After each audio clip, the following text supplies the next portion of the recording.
Hello everyone, welcome back to the UltFone channel.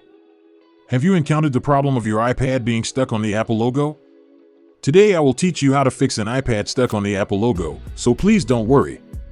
This issue is usually caused by software problems rather than hardware damage. Let's get started. Method 1. Force restart the iPad. This is a relatively efficient and common method that can solve many problems.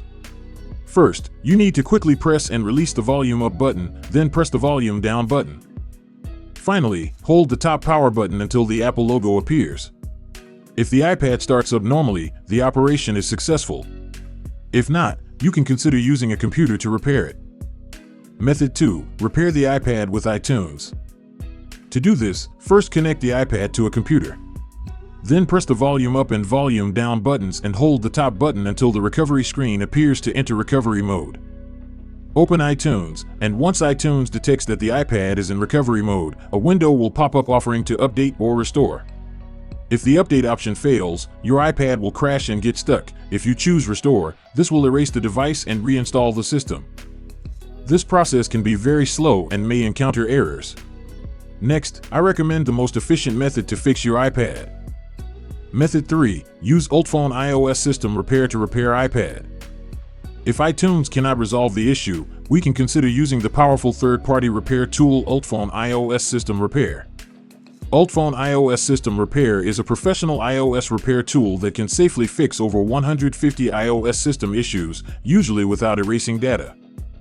UltFone can solve this problem with just one click. Please check the download link in the description below to install it. First, connect your iPad to the computer. Then press the volume up button, followed by the volume down button, and finally hold the power button until the iPad enters recovery mode.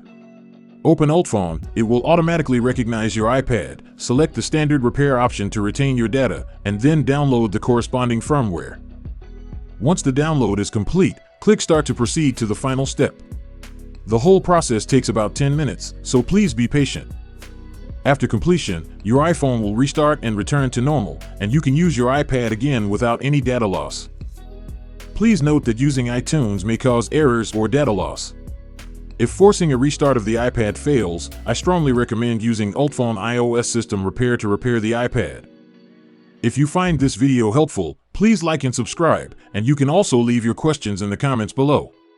Thank you for watching, and we look forward to our next meeting.